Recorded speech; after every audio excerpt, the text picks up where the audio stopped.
পলাশীপাড়া বিধানসভা কেন্দ্রের মধ্যে ঘুরেছি, যেখানে বলেছিল বাংলা আমরা অনেকটা আগিয়ে, বাংলা এগিয়ে আমি দেখাচ্ছি। মমতা ব্যানার্জি বলেছিলেন বাংলা আমরা আগিয়ে, নরেন্দ্র মোদী বলছে বাংলা আমার আগিয়ে, বলেছিল স্বচ্ছ ভারত চাই। আমি হোসেন গাজী একজন মানবাধিকার কর্মী হিসাবে এই এলাকা ঘুরতে এসে দেখলাম বড় দুঃখের বিষয়, বড় আফসোসের বিষয়। এই বাড়িটা দেখছেন সরকারি আবাস যোজনা পাওয়ার যোগ্য নয়, এ কি ইন্দিরাবাসন পাওয়ার যোগ্য নয়, বাংলা বাড়ি পাওয়ার যোগ্য নয়। কেন? এনার লাঠিয়ার নেই, এনার হাতিয়ার নেই, অবস্থান জায়গা দাঁড়িয়ে এই বাড়িটা। ফলে এটা বড় দুর্ভাগ্যের বিষয়। বাংলা নাকি এগিয়ে, যে বাড়িটার উপরে দেখছেন টিন, চারিদিকে আছে পাখাটি, তাহলে কেন এই মানুষটা পারছে না? তার কারণ এনার পক্ষে 20,000 টাকা ওই নেতাদের তোলা দেয় দেওয়ার পক্ষে সম্ভব নয়, তাই এই বাড়িটা ইনি বঞ্চিত হয়েছেন। বাবু, আপনি কী কাজ করেন? চাষের কাজ করে একজন চাষি মানুষ এই অবস্থা, দুরবস্থা দিয়ে আছে। সেই দুরবস্থার জন্য আমি রাজ্যের প্রত্যেকটা মানুষের কাছে বলতে চাই, যারা প্রতারণা করে মানুষকে বিভ্রান্ত করছে, সেই বিভ্রান্ত জায়গায় দাঁড়ান, দেখুন অবস্থান কি। এই বাড়ির পুরো চিত্রটা আপনারা দেখছেন, সেখানে দাঁড়িয়ে আপনি কি বলবেন? আপনারা ঘরের জন্য অ্যাপ্লাই করেছিলেন, পেয়েছেন? হ্যাঁ, না দিইনি, কেটে দেয়। কারা কেটে দেয়? ওই যারা শাসক দলে যারা রয়েছে তারাই কেটে দেয়। একবারও পায়নি আপনার না, 3-4 বারই। আপনার ছেলে পরিবারের ভোটার কত? 3 ছেলে। তিনটে ছেলে। সব এরকম অবস্থা, কেউ ঘর পায়নি। না। আপনি কি কাজ করেন?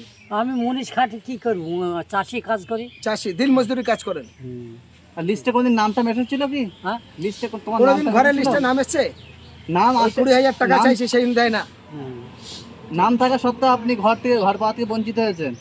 যায় না, কেটে দেয়। বাড়ির আপনারা ভিডিও দেখালাম, যেখানে বলেছিল যে বাংলার আর গরিব মানুষের সংখ্যা থাকবে না, যারা বাংলার অভাব অনটন থাকবে না, যারা বলেছে উন্নতার দিকে বাংলা এগিয়ে। আমি সেই জন্য করে আগে একটা বাড়ি দেখালাম, একটা মানুষের সঙ্গে কথা বলালাম, তারা সরকারি ডোনেশনের জায়গা কোথায় থেকে সম্পূর্ণ পিছিয়ে। আজ মমতা ব্যানার্জি সেই দ্বিচারিতার মধ্যে আবারও দেখছেন এই মানুষগুলোর এরকমভাবে পরিস্থিতির মধ্যে পলাশীপাড়া, নদিয়া, মালদা, মুর্শিদাবাদের এরকম ধরনের হাজারো মানুষের সমস্ত উন্নয়নের জায়গাটা পিছিয়ে পড়ছে। শুধু পিছিয়ে পড়া নয়, সেখানে দেখেছি সব থেকে উন্নতর জায়গার নামে অবনতি হয়েছে।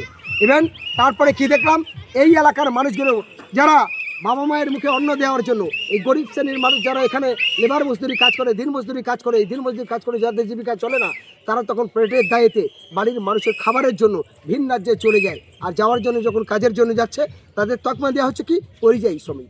এই পরিযায়ী ভাষাটা কী করে এসছে?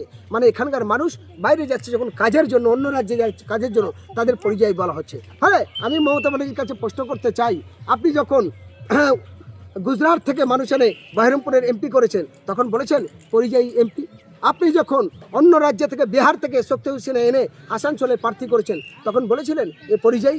ফলে আজ বাংলার বাঙালিদের সঙ্গে কেমন অবিচার হচ্ছে, কেমন ব্যবিচার হচ্ছে। এখানকার মানুষ ভোটার, সে ভোট দিতে পারবে না, তাকে 91 ভোটার লক্ষকে তাদের ভোটার বানিয়ে দিচ্ছে, SIR নামে আতঙ্কিত হয়েছে, সেটা নিয়ে বলার জায়গা নেই। সুতরাং আজকের এরকম চিত্র, এই পরিস্থিতি বাংলা জুড়ে হচ্ছে। কেন এই দ্বিচারিতা? এই দ্বিচারিতার বিরুদ্ধে আমরা বাংলার মানুষের কাছে জবাব চাই। এই তৃণমূলের দ্বিচারিতা, এই বিজেপির দ্বিচারিতার বিরুদ্ধে মানুষকে সচেতন হতে হবে। আমরা মানবাধিকার সংগঠনের আমি রাজ্য সম্পাদক হিসাবে হোসেন গাজী দাবি করতে চাই, বাংলার মানুষ চোখ কান খুলে বুঝো, সঠিকটা বুঝো, সঠিকটা দেখো, কারা বাংলার মানুষের সঙ্গে ব্যভিচার এবং দুর্নীতির সঙ্গে যুক্ত হচ্ছে। তার জন্য সঠিক বিচারের জন্য আমরা চাই সঠিক জবাব। আমি হোসেন গাজী মানবাধিকার কর্মী হিসাবে পশ্চিমবঙ্গের রাজ্য সম্পাদক।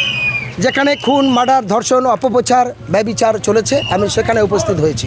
সেক্ষেত্রে কোনো কালার দেখিনি, কোনো দল দেখিনি, কোনো ধর্ম দেখিনি, কোনো জাত দেখিনি। আজ নদিয়া পলাশীপাড়া বিধানসভা কেন্দ্রে এসে বিভিন্ন একাধিক জায়গায় গিয়ে মানুষের অভিযোগ পেয়েছি, তাদের নাম ভোটার লিস্ট থেকে বাদ। ফলে এই দুর্ভাগ্যের বিষয়। তার সাথে সাথে দেখলাম এই বাংলার মানুষ কেমন দুরবস্থা, তার সাথে আমি দেখাচ্ছি। এরকম অবস্থায় থাকার পরেও বলছে নাকি বাংলা আগিয়ে। বাংলা যদি আগিয়ে হয়, তাহলে এগুলো দেখার পরে বড় দুঃখ লাগে, বড় বেদনা, বড় যন্ত্রণা লাগে।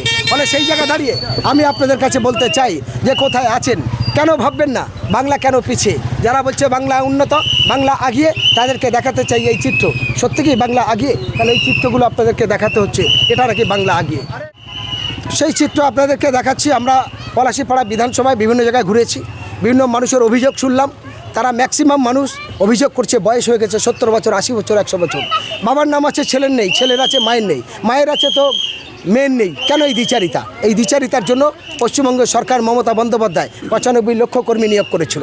ফলে বিএলওর আর বিডিও তারা ষড়যন্ত্রভাবে করেছে। মোদি আর দিদি এক প্ল্যান করে আজ বাংলার 91 লক্ষ মানুষকে চরম বিপদে। তার সঙ্গে আমরা দেখলাম ঘর নিয়ে একাধিক মানুষ, ইন্দ্রাবাসন, বাংলা বাড়ি, গীতাঞ্জলি, সমস্ত জায়গায় সেই দ্বিচারিতা। সমস্ত ঘরগুলো আপনাদের ভিডিওগুলো পরপর তুলে ধরবো। আমি হোসেন গাজী মানবাধিকার কর্মী হিসাবে বিচার বিবেচনা আপনারা করুন এবং 23 তারিখ এবং 29 এপ্রিল দুটো ভোট আপনারা বিবেচনা করে সঠিক জায়গায় ভোট দেবেন এই আবেদন রাখছি।